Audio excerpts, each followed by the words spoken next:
LPL यानी Lanka premiere league में गाल ग्लेडिएटर और कैंट कोस्टर की टीमों के दरमियान मुकाबले में पाकिस्तानी खिलाड़ी और अफगान क्रिकेटर के दरमियान लड़ाई होगी। बिस्मिल्लाहिर्रहमानिर्रहीम, अस्सलाम वालेकुम। एक और वीडियो के साथ आपकी खिदमत में हाजिर हैं। आप देख रहे हैं YouTube channel Salman sports TV.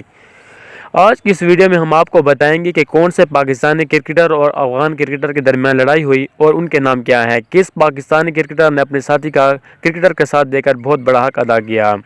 मगर वीडियो को स्टार्ट करने से पहले आपसे छोटी सी गुजारिश है, वीडियो को लाइक कर दें, चैनल को सब्सक्राइब करने के साथ साथ बेल आइकन प्रेस कर दें ताकि नई आने वाली वीडियो का नोटिफिकेशन आपको टाइम पर मिलता रहे। अगर आप पाकिस्तान क्रिकेट टीम या पाकिस्तान क्रिकेट टीम के किसी खिलाड़ी से जुड़ी कोई भी खबर बर वक्त जानना चाहते हैं तो हमारे चैनल को जरूर सब्सक्राइब कीजिएगा। इंशाल्लाह जहां आपको हर खबर बर वक्त मिलती रहेगी। इस वीडियो में हम आपको मुकम्मल डिटेल देंगे कि किस पाकिस्तानी खिलाड़ी के अफगान क्रिकेटर के दरमियान लड़ाई हुई और इस लड़ाई में किसका कसूर था। फिर और पाकिस्तानी क्रिकेटर ने अपने साथी का साथ देते हुए अफगान क्रिकेटर को सबक सिखाया। तो वीडियो को स्टार्ट करते हैं। गुज़श्ता रोज गाल ग्लेडिएटर और कैंडी कोस्टर की टीमों के दरमियान जबरदस्त मुकाबला हुआ, जिसमें पाकिस्तानी बॉलर मोहम्मद आमिर जब बैटिंग पर आए तो उसने नवीन उल हक को जबरदस्त छक्का लगाया। इसके बाद नवीन उल हक को गुस्सा आ गया और उसने मोहम्मद आमिर को बहुत सी गालियां देना शुरू कर दी और बुरा भला कहा। इसके बाद जब मैच खत्म हुआ तो शाहिद खान अफरीदी जब तमाम खिलाड़ियों से मिलने खुशगवार मूड में आए तो अचानक नवीन उल हक उसके सामने आ गया।